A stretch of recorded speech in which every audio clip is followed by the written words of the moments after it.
Ejemplos de la utilización de amplificadores operacionales en diferentes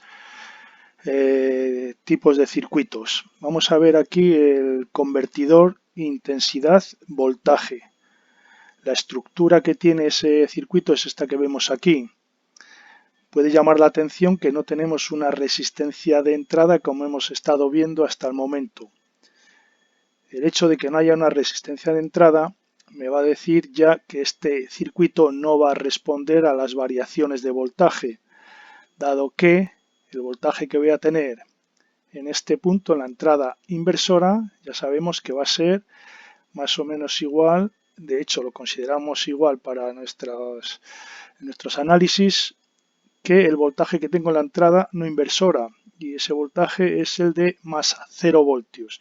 Por lo tanto, no puede haber respuesta a los diferentes voltajes porque esa entrada, repito, va a estar siempre ese mismo voltaje de 0 voltios. Pero sí que va a responder a la intensidad que entre a ese circuito. Al igual que hemos hecho con otros circuitos a base de operacionales, lo hemos analizado mediante las intensidades a través de las ramas.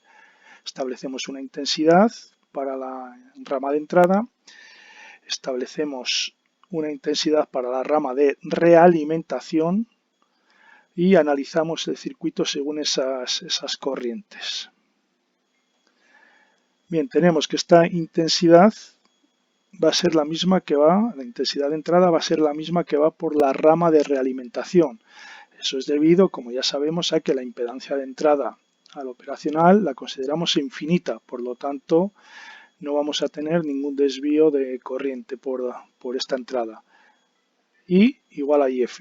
Y esta IF, aplicando la ley de Ohm, sabemos que es el voltaje que hay, la diferencia de potencial que hay en la resistencia de realimentación dividido por la propia resistencia de realimentación. El voltaje que tenemos en esa resistencia es, en este lado tenemos 0 y en el lado derecho tenemos la V0, por lo tanto 0 menos V0 dividido de RF, es decir, lo que tenemos aquí. Bueno, pues ya tenemos los tres elementos implicados en este circuito. El voltaje de salida igual a menos la resistencia de realimentación por la intensidad de entrada. Es decir, la intensidad que apliquemos a la entrada se va a convertir en un voltaje en la salida debido a la resistencia de realimentación. Más intensidad de entrada, más voltaje de salida. Invertido, claro, eso no lo dice el símbolo que tenemos aquí, símbolo menos. Por lo tanto, si nos fijamos en la ganancia de este circuito, es decir, la relación entre la salida, que es un voltaje, y la entrada, que es una corriente, tenemos que es V0 entre I. Como vemos, esa ganancia tiene dimensión de ohmios, de resistencia. Por lo tanto, de ahí el nombre también que se le llama de amplificador de transimpedancia. En este caso, lo que tenemos aquí, la impedancia está reducida a una resistencia. Por lo tanto, en este caso sería un amplificador de transresistencia. Debido, como digo, a que tiene como ganancia un valor óhmico.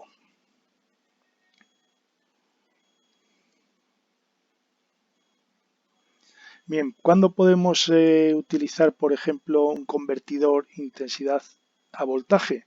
Bueno, hay muchos componentes que lo que dan es una intensidad en lugar de un voltaje. Por ejemplo, el fotodiodo lo que va a dar es una variación de intensidad que va a corresponder a la variación de luminosidad en ese fotodiodo. O los sensores piezoeléctricos, que van a dar una variación de corriente en función de la presión que se ejerza sobre ellos. Bueno, pues si queremos procesar esas variaciones como voltaje, tendremos que utilizar un convertidor de intensidad a voltaje. Vamos a ver otro circuito. Un convertidor de voltaje a intensidad. Bien, si nos fijamos detenidamente en este amplificador, en este circuito, vemos que es la misma estructura que tiene el amplificador no inversor que ya hemos visto. esta RL que tenemos aquí hace de la resistencia de realimentación y esta resistencia la resistencia que poníamos a masa. Es decir, la misma estructura. Lo que pasa que ahora no lo vamos a utilizar como un amplificador no inversor, sino que esta resistencia que tenemos aquí va a ser la resistencia de carga. Va a ser la resistencia por la que queremos que pase una corriente concreta. Bueno, lo mismo que antes, hacemos el análisis teniendo en cuenta que la impedancia de entrada es infinita, de que la red de realimentación se encarga de mantener el voltaje de la entrada inversora prácticamente al mismo potencial que el de la entrada no inversora y que ese potencial ahora es el voltaje de entrada, VI. Entonces tenemos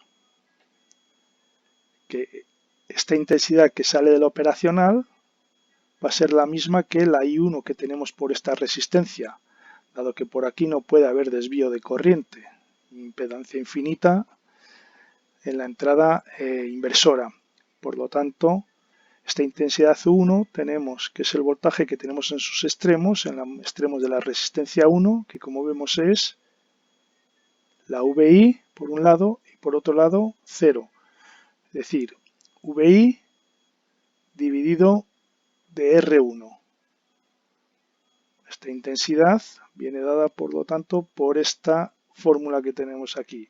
Si tenemos una R1 determinada y una V de entrada determinada, esta intensidad va a ser fija, no va a depender de esta resistencia de carga que pongamos aquí. Es decir, que si yo varío esta resistencia de carga, esta intensidad va a ser constante, por lo tanto lo que va a variar es el voltaje que vamos a tener entre este punto y la salida del operacional. Entonces hay que dimensionar el operacional para que cuando según vaya subiendo el valor de la resistencia de carga, esta intensidad que es constante no haga que llegue a saturar ese amplificador operacional, dado que si el voltaje que tengo entre la masa y la V de salida supera, bueno, no hace falta ni que lo supere, sabemos que ni siquiera llega al voltaje de alimentación. Si tenemos un voltaje positivo, subo la resistencia, me va a subir el voltaje de salida de la operacional. Como máximo, podría llegarme al voltaje positivo de alimentación. Y si lo que tengo en la salida es voltaje negativo, sería en el sentido contrario. Y como máximo podría llegar al voltaje negativo de alimentación. Entonces puedo observar que este circuito también se comporta como una fuente de intensidad. Démonos cuenta que aquí, según varío la resistencia de carga, es decir, lo que quiero alimentar, lo que me está variando entre ella es el voltaje, mientras que la intensidad es fija. Una fuente de voltaje hace justo lo contrario. Yo varío la resistencia de carga y lo que me varía es la intensidad. Y lo que se mantiene más o menos constante es el voltaje de la fuente. Bien, bueno, pues volviendo a esta fórmula veo que la ganancia que va a tener este amplificador viene dado por la salida, que es una intensidad, entre la entrada, que es un voltaje. Como vemos, en este caso, 1 dividido de R1. Esto tiene dimensión de Siemens. De ahí que también se le conozca a este circuito como amplificador de transadmitancia. En este caso, como lo que tenemos es una admitancia real, es decir, tenemos una resistencia, pues sería en este caso un amplificador de transconductancia, la inversa de esta resistencia 1 que tenemos aquí. Bien, vamos a ver otro circuito, un amplificador de corriente. Bien, como ya dije en anteriores vídeos, siempre que tengamos un circuito con varios operacionales, debemos fijarnos si reconocemos dentro de ese circuito más o menos complejo, reconocemos alguna de las estructuras básicas realizadas a base de amplificadores operacionales. Aquí, si nos fijamos bien, tenemos esta parte de aquí de la izquierda, este circuito, Es justamente este que tenemos arriba. Es un convertidor de intensidad a voltaje. Y este circuito que tenemos aquí a la derecha es un convertidor de voltaje a intensidad, a corriente. Por lo tanto, como ya conocemos la relación que hay entre la salida y la entrada de este y conocemos la relación que hay entre la salida y la entrada de este, aprovechamos esos conocimientos para no tener que estar analizando otra vez cada una de las intensidades por las ramas. Entonces, fijándonos en este primero, tenemos que la VA, es decir, la V0 en este, la VA, viene dado por menos RF por la intensidad de entrada. Bien, y teniendo en cuenta este otro circuito, sabemos que la intensidad de salida va a venir dada por la V de entrada, que aquí es la VA, dividido la resistencia 1, es decir, esta V de entrada dividido entre esta resistencia 1. Bueno, si aquí sustituimos la VA por su valor, que ya conocemos, pues obtenemos el valor de la intensidad en la salida de este amplificador, obteniendo, como vemos, que viene dado por RF entre R1 por la intensidad de entrada. Como vemos, se trata de un amplificador de corriente. Es decir, esa amplificación va a venir dada por esta ganancia que tenemos aquí. Es decir, menos RF entre R1. Jugando con estos valores, pues puedo amplificar más o menos esa intensidad. Aquí, como vemos, es adimensional, porque estamos poniendo en relación una salida que es una corriente con una entrada que también es una corriente.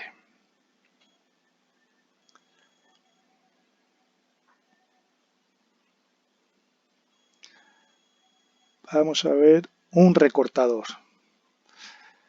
Esto es como ejemplo de que también se puede utilizar el amplificador operacional trabajando con diodos. De hecho, se pueden realizar incluso en rectificadores de media onda, rectificadores de doble onda, es decir, multitud de circuitos de diferentes tipos. Todos los circuitos que se puedan realizar de lo que es trabajando con señales analógicas que se puedan hacer con transistores, lo podemos realizar, o con diodos simplemente lo podemos realizar también con amplificadores operacionales. Aquí como ejemplo vamos a tomar un recortador.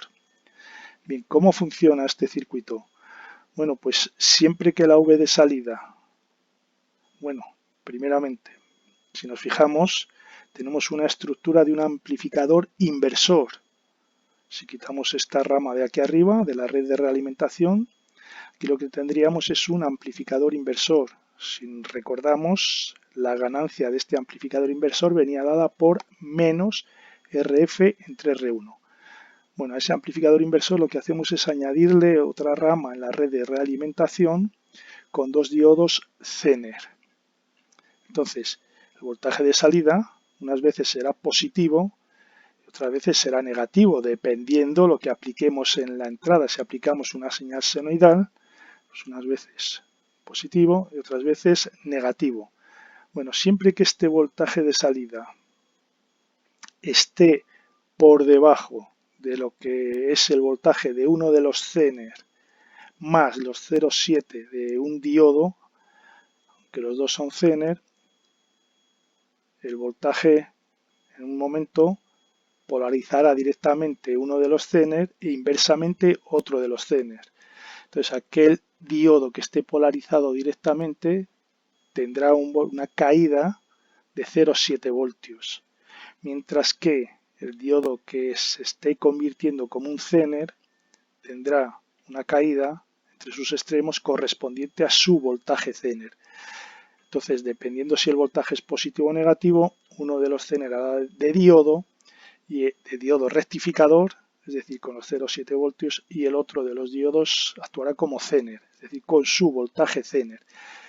Entonces, siempre que ese voltaje de salida esté por debajo del voltaje Zener más el voltaje actuando como diodo, la corriente va a ir por la rama de la RF, no va a ir por la rama superior. Entonces, el circuito se va a comportar como un amplificador inversor con ganancia menos RF entre R1. Pero si el voltaje tiende a subir por encima, si lo consideramos positivo, por ejemplo, tiende a subir por encima del voltaje Zener 1 más los 0,7 voltios que necesita ahora este diodo que se está comportando como un rectificador, porque estamos hablando de voltaje positivo, la corriente ya no va a ir por la rama de la RF.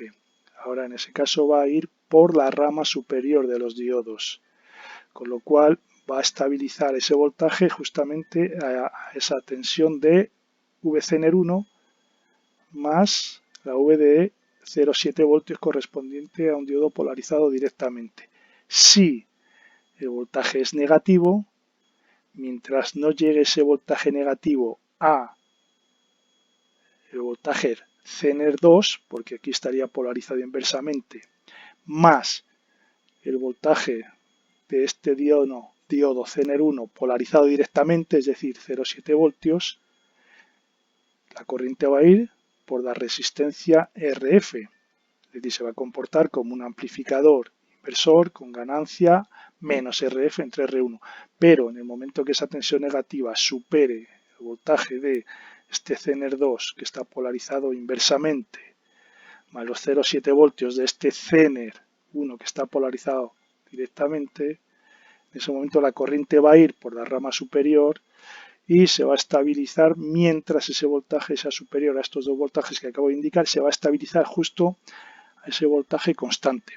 Cuando vuelva a ser inferior, pues otra vez se volverá tanto positivo como negativo. Cuando vuelva a ser inferior, es decir, tirando hacia cero, pues otra vez el amplificador, el circuito se va a comportar como un amplificador con ganancia menos RF entre R1. Es decir, tendremos unas gráficas como las que tenemos aquí. Recordemos que estamos aplicando la V de entrada a la entrada inversora. Por lo tanto, la salida va a estar invertida. Cuando tengamos en la salida un voltaje negativo, este diodo Zener 2 se va a comportar como un Zener. Es decir, tiene que vencer ese voltaje Zener, esa tensión negativa. Y este Zener se queda polarizado directamente, por lo tanto serían los 0,7 voltios. Tendría que superar la V del diodo 1, los 0,7 voltios, más la V Zener 2. Cuando el voltaje de salida sea positivo, este diodo Zener 1 queda polarizado inversamente. Es decir, va a actuar como un Zener, con su voltaje Zener. Y este Zener 2 va a actuar como un diodo polarizado directamente, es decir, tendrá una caída de 0,7. Es decir, hasta que no llega a esos dos valores extremos, el circuito se comporta como un amplificador cuya ganancia es menos RF entre la R1. Pero a partir de ahí se queda estabilizado el voltaje de salida debido a que la corriente ya va por la rama superior.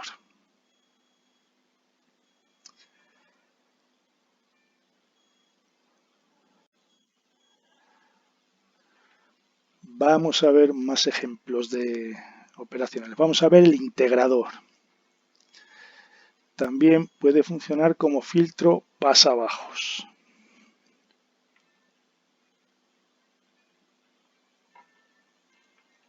Bueno, la estructura de un integrador es esta que tenemos aquí.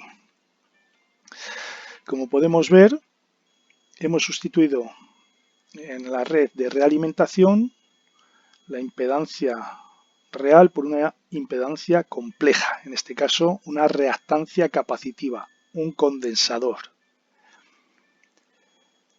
La estructura puede parecerse o se parece mucho a la de un amplificador inversor, repito, cuya red de realimentación tiene una impedancia reactiva en este caso. Bien, el comportamiento del condensador respecto a la corriente es lo que tenemos aquí. Es decir, la corriente que va a circular por el condensador va a depender de la capacidad que tenga ese condensador y de la velocidad con la que varíe el voltaje entre sus placas. El voltaje entre sus placas, por un lado tenemos el voltaje de la entrada inversora, que como vemos es 0 porque el voltaje de la entrada no inversora está conectado a masa. Y por el otro lado tenemos el voltaje de salida. Entonces, según el sentido que he puesto a la corriente, el voltaje en el condensador será 0 menos V0 con respecto al tiempo. Es decir, esto que tenemos aquí, la capacidad por la variación de la del voltaje de salida respecto al tiempo. Bien, esta intensidad por el condensador es la misma que la intensidad que está entrando al circuito, dado que por esta rama no tenemos corriente de entrada al amplificador. Bueno, pues trabajando con estas fórmulas tenemos que la intensidad 1 es el voltaje que tengo en la R1, que es V1 menos 0 dividido R1, es decir, VI menos 0 dividido R1.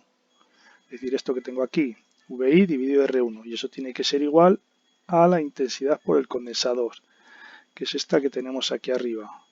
Entonces, trabajando con esta fórmula, despejamos el voltaje de salida y vemos que el voltaje de salida es proporcional, esta es la proporción, a la integral del voltaje de entrada.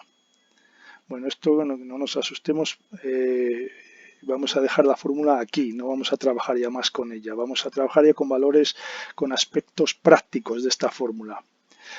Bien, este término que tengo aquí, R1 por C, se llama constante de tiempo del integrador.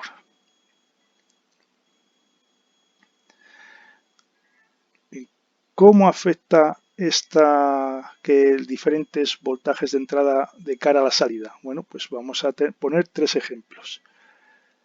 Si la V de entrada tomamos, por ejemplo, un voltaje continuo, es decir, constante siempre, resulta que en la salida lo que voy a tener es una rampa, en este caso dependiente negativa, porque estoy aplicando la entrada de voltaje la estoy aplicando a la entrada inversora.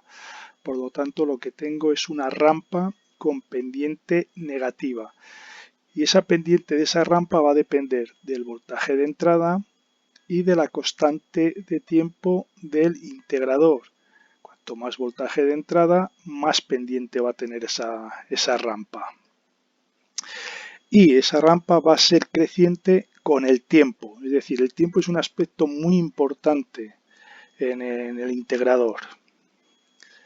Si yo mantengo ese voltaje, esa rampa va a seguir creciendo. ¿Hasta cuánto va a seguir creciendo esa rampa? Bueno, pues hasta que el amplificador llegue a la saturación. Es decir, que el voltaje de salida, o bien positivo o bien negativo, llegue prácticamente a la VCC o la menos, o sea, la V de alimentación del integrado, la V que está alimentado tanto en positivo como en negativo. Bien, si al amplificador le aplico una señal rectangular, lo que voy a tener es, cuando haya variación, lo que vamos a tener va a ser un cambio en el sentido de la rampa, es decir, yo tengo un voltaje constante negativo. Lo que voy a tener es una rampa con pendiente positiva. Esa rampa con pendiente positiva, si yo mantengo ese voltaje en el tiempo, pues incluso puede llegar a descargar el condensador, es decir, voltaje cero en el condensador, y manteniendo ese voltaje en la entrada, el condensador va a tender a cargarse en sentido contrario al que estaba antes. Bien, si eso lo dejara continuamente, es decir, si este voltaje fuera indefinido, pues estaríamos en el caso anterior, llegaríamos a la saturación. Aquí no dejamos que llegue a saturación, es decir, la frecuencia que tenemos que aplicar es tal que permita o que impida que ese amplificador llegue a la saturación. Bueno, como vemos, en un momento dado tenemos un cambio en la onda cuadrada y ahora lo que vamos a tener es un voltaje continuo pero positivo. Esto lo que va a hacer es que la salida tienda hacia negativo, es decir, a una rampa con pendiente negativa. Si ese voltaje se mantiene en el tiempo, el condensador llegará a descargarse y cargarse en sentido contrario, es decir, esto que tenemos aquí. Si tenemos luego un cambio hacia voltaje negativo en la entrada, pues obtendremos una rampa con pendiente positiva que descargará el condensador y tenderá a cargarlo en sentido contrario. Es decir, que si aplicamos a un integrador una onda rectangular, obtenemos una onda triangular. Démonos cuenta que el voltaje que obtenemos en la salida es entre este punto y masa, que es 0. Si nos damos cuenta, entre este punto y masa 0, tenemos el condensador. Es decir, que este es el voltaje que vamos a tener en el condensador. Bien, esta resistencia que tenemos aquí es una resistencia de compensación. Es decir, en principio para los análisis no afecta porque consideramos que la intensidad al circuito, la intensidad de entrada al circuito, al operacional, es nula, por lo tanto aquí no vamos a tener ninguna caída de voltaje, pero en la práctica estas resistencias deben de ponerse porque sí que realmente tenemos cierta intensidad y para compensar ciertos voltajes que no se desean que aparezcan en la salida, pues hay que poner unas resistencias que se llaman resistencias de compensación, con un valor determinado, claro. Bien, vamos a seguir analizando qué pasa cuando tenemos en la entrada voltajes continuos, constantes. Es decir, si tenemos, por ejemplo, aquí en esta gráfica de abajo un voltaje constante, pues tenemos en la salida una rampa, como el voltaje es positivo, una rampa con pendiente negativa, la que sea esa pendiente. Si ese voltaje positivo sube, tenemos un incremento, bueno, pues vamos a seguir teniendo una rampa de pendiente negativa, pero con una pendiente mayor. Es decir, aquí tarda menos tiempo en al coger un valor más grande, dado que el voltaje de entrada es mayor. Si lo que tenemos ahora es un cambio en el voltaje de entrada a negativo, lo que vamos a tener es una rampa ahora con pendiente positiva, es decir, va a tender a descargar ese condensador, esta carga que había adquirido con el voltaje positivo, al tener ahora un voltaje negativo que se mantiene en el tiempo, va a tender a descargar el condensador. Si quitamos ese voltaje en un momento dado, tenemos 0, el condensador queda cargado a un voltaje determinado. Si le aplicamos un voltaje negativo constante en el tiempo, bueno, pues el condensador tiende a seguir descargándose, llegará a un punto que se descarga y tenderá a cargarse en sentido contrario. Si le aplicamos un voltaje positivo, tendremos una rampa con pendiente negativa y el condensador tenderá a descargarse y a cargarse en sentido contrario. Bien, ¿y qué pasa si aplicamos al integrador una onda senoidal? Bueno, pues que lo que vamos a obtener es una onda cosenoidal, proporcional a la onda senoidal de entrada. Como vemos aquí, la onda que obtenemos está adelantada 90 grados respecto a la onda que estamos introduciendo.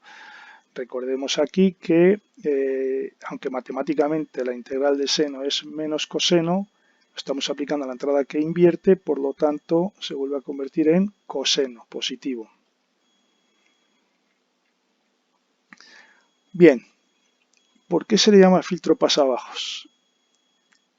Si tenemos en este circuito para una frecuencia que es muy baja, una frecuencia baja o corriente continua, si queremos, la reactancia que va a oponer el condensador o que va a presentar el condensador es relativamente alta.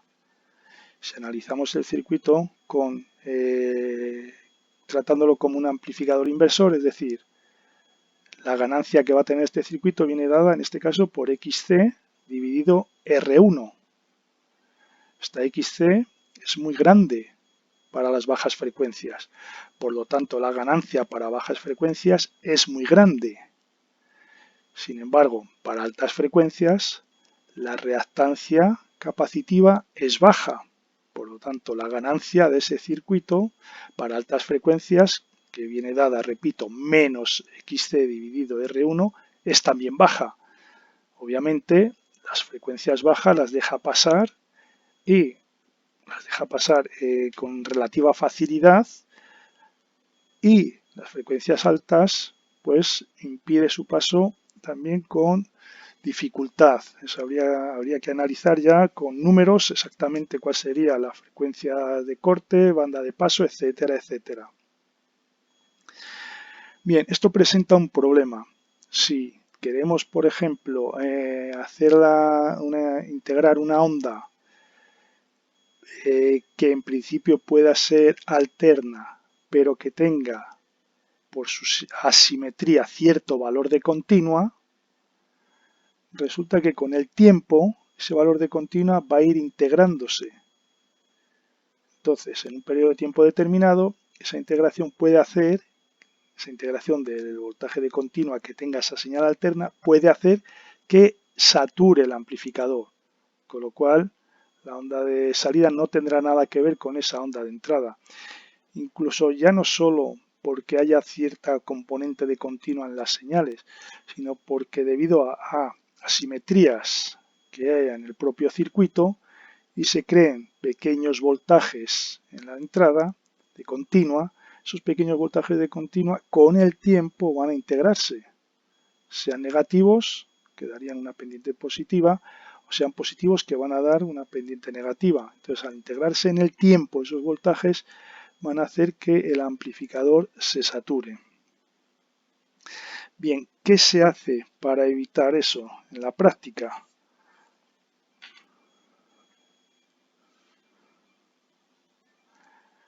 Se pone en paralelo con el condensador una resistencia en la red de realimentación. ¿Esto qué va a hacer? Pues que ahora la ganancia de este amplificador ya no sea XC entre R1, sino que sea esta impedancia que tenemos en la red de realimentación, que la he llamado impedancia F, dividido entre R1, como siempre negativa, porque le estamos aplicando la señal de entrada a la entrada inversora. Entonces, ¿qué va a suceder? Para frecuencias bajas, en esta red que está en paralelo, quien va a tener más efecto es la resistencia. Recordemos que para frecuencias bajas la reactancia capacitiva va a ser alta, supuestamente mayor que las resistencias. Entonces, esto, como digo, habría que hacerlo numéricamente para ver exactamente qué frecuencias, qué banda de paso tiene y cuáles son las frecuencias de corte.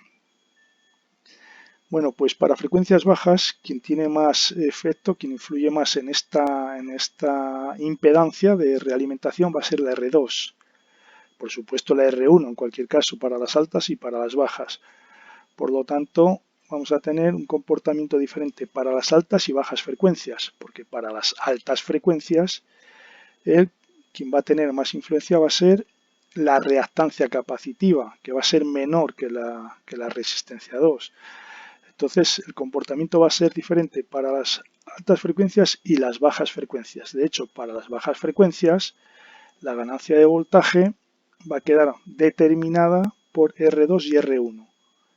Con lo cual, ya no se produce el efecto que tenemos aquí, de que la ganancia para las bajas frecuencias tiende a ser tan elevada que llega a saturar para valores de corriente continua que llega a saturar ese amplificador. Y para las altas frecuencias, la R2 no va a tener influencia. La influencia la va a tener la reactancia capacitiva. Pero claro, la reactancia capacitiva para las altas frecuencias es muy baja. Lógico, estamos hablando de un filtro pasabajos. Tiene que dejar pasar las bajas frecuencias e ir eliminando las altas frecuencias. Pero, como digo, con esta resistencia que hemos puesto en paralelo, hemos limitado ya la ganancia para esas bajas frecuencias.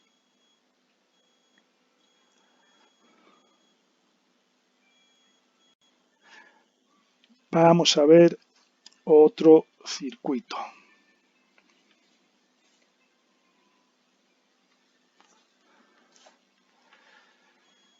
El derivador.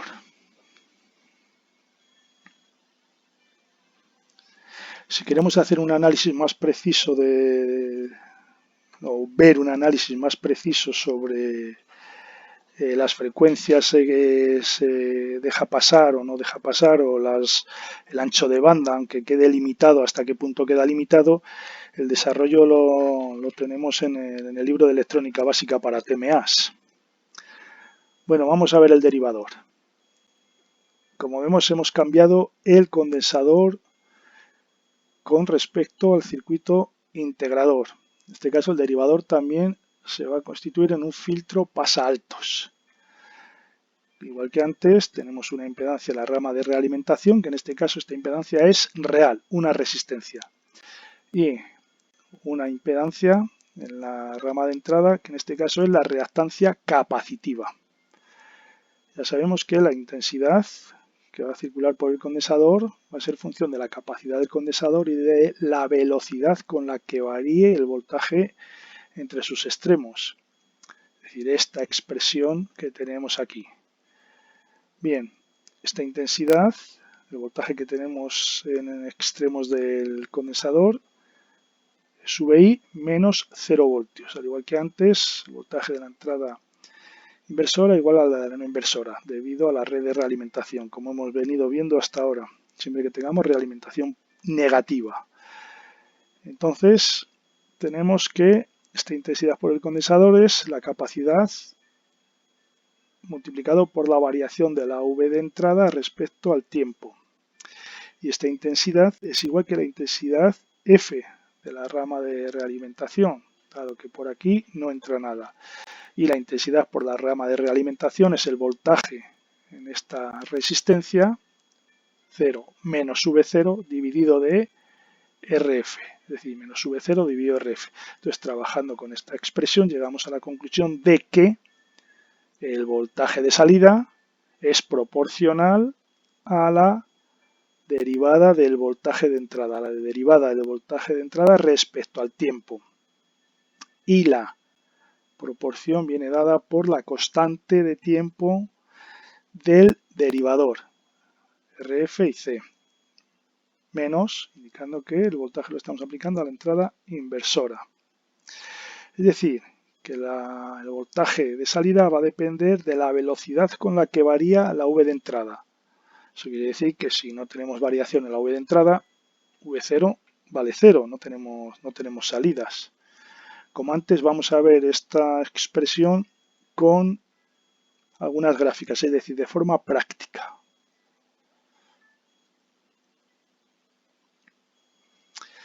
Bien, vamos a ver cómo se comporta el circuito si aplicamos un voltaje continuo, es decir, que no tiene ninguna variación en la entrada, una rampa, un escalón, una señal rectangular, una señal triangular y una señal senoidal.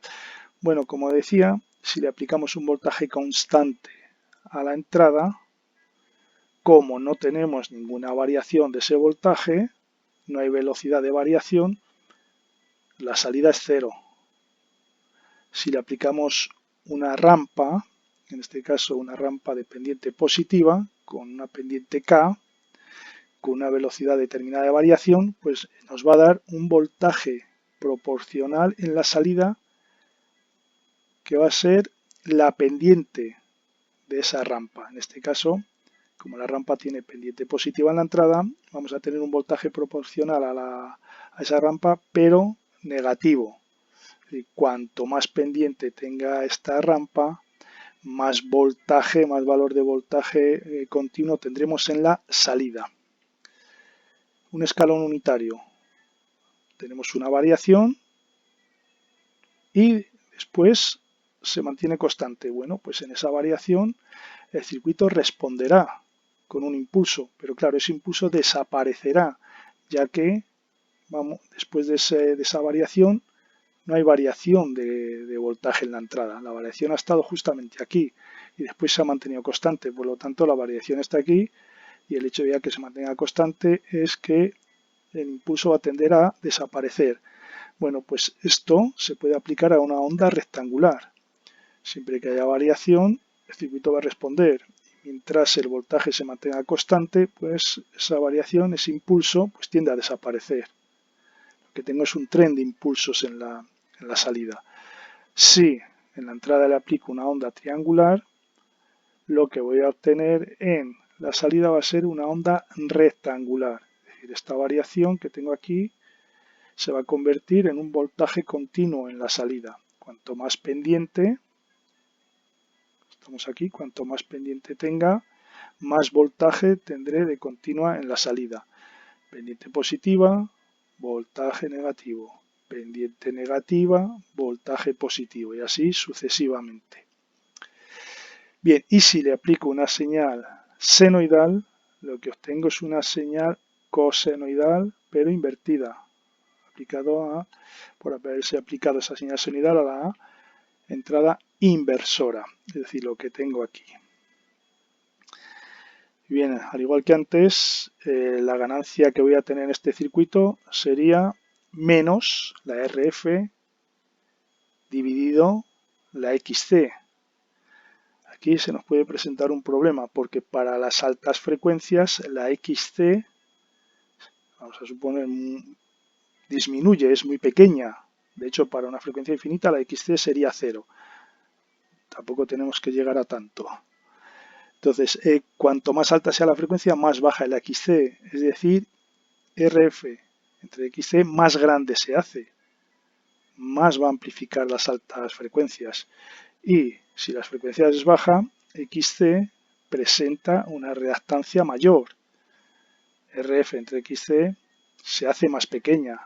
Por eso es un filtro pasaltos. Va a dejar pasar las altas frecuencias y va a eliminar, con lo que es el concepto eliminar cuando hablamos de filtro, las bajas frecuencias. Esto presenta un problema, tal y como está planteado el circuito. Y es que si, por ejemplo, tenemos una señal de entrada y esa señal de entrada tiene ruido, es decir, está distorsionada, esa señal distorsionada lo que está generando son armónicos que son de más frecuencia, lógicamente, que esa señal que queremos derivar.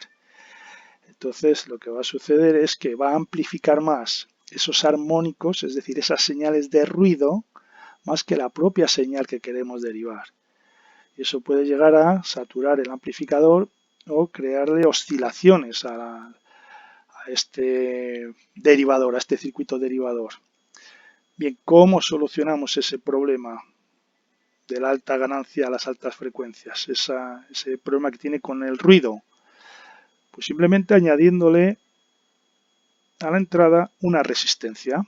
Es decir, poniéndole ahora una parte real y una parte compleja en esta impedancia de entrada. Es decir, limitando la ganancia para esas altas frecuencias.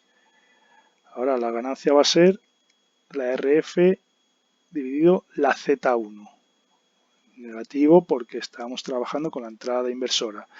Bien, pues depende si la frecuencia es alta o baja, tendrá más influencia el condensador, la XC o la resistencia. Entonces, para bajas frecuencias, el condensador va a tener valor más alto, es decir, la XC, la reactancia capacitiva, va a tener valor más alto que la R1, por lo tanto la influencia va a ser la del condensador. Vamos a tener, por lo tanto, una ganancia de voltaje que va a ser menos RF entre la XC. Claro, esto va a ser muy grande. La XC va a ser muy grande. La ganancia de voltaje va a ser pequeña. Lógico. Estamos ante un filtro pasaltos. Lo que me tiene que hacer es eliminar esas bajas frecuencias.